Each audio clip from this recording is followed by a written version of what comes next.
ٹھنڈی ٹھنڈی ہوائیں اس بات کا اندیا دے رہی تھی کہ آج بارش ہوگی۔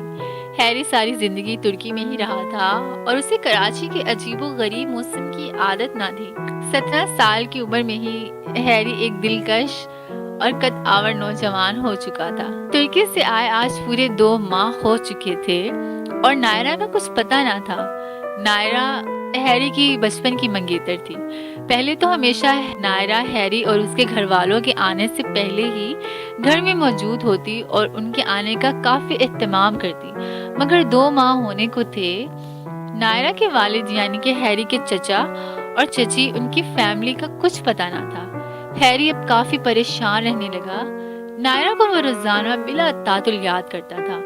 نائرہ جب 8 سال کی تھی تو چچا جان نے اس کا ہاتھ ہیری کے ہاتھ میں تھما دیا تھا اور سب اس رشتے سے کافی خوش تھے۔ ہیری نے اتنی چھوٹی سی عمر میں ساری دنیا ہی گھوم لی تھی کیونکہ اس کے والد ایک بزنس ٹائکون تھے۔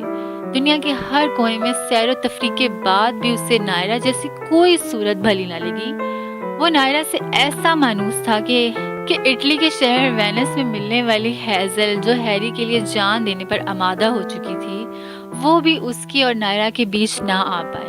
اور بس اسی دن سے ہیری نے ٹھان لیا تھا کہ جلد سے جلد اپنے سارے ضروری کام ختم کرے گا اور پاکستان جائے گا اور پھر چچا جان سے شادی کی ڈیٹ مانگے گا۔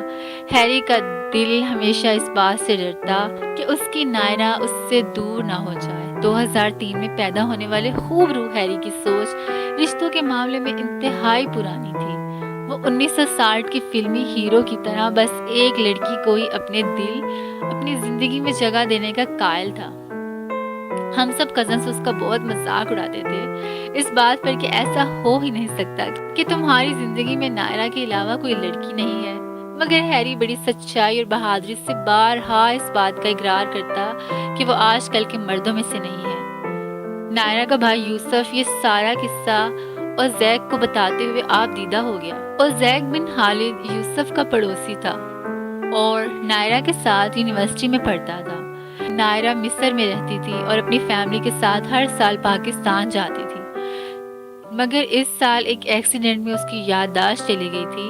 ان دنوں نائرہ نے اوزیک کو اپنے قریب پایا اور اسے ہی اپنا سچا ساتھی اور دوست تصور کیا۔ نائرہ کی ساری زندگی اوزیک کے گرد گھومتی تھی۔ اوزیک یوسف کو آپ دیدہ دیکھ کر اٹھا اور اس کے کندھے پر ہاتھ رکھ کر کہنے لگا کہ نائرہ کی خوشی کے لیے ہمیں ہیری کو اب نظر انداز کرنا ہوگا۔ سو فرینڈز، اگر آپ کو ہماری یہ شارٹیسٹ لو سٹوری پسند آئی ہو تو پلیز پلیز پلیز پلیز ہمارے چینل کو سبسکرائب کیجیے اور اس کو شیئر بھی کیجیے اور اس کو لائک بھی کیجیے اور اپنا فیڈ بیک ہمیں کمنٹس میں ضرور دیجیے کہ آپ کو یہ شارٹیسٹ لو سٹوری کیسی لگی۔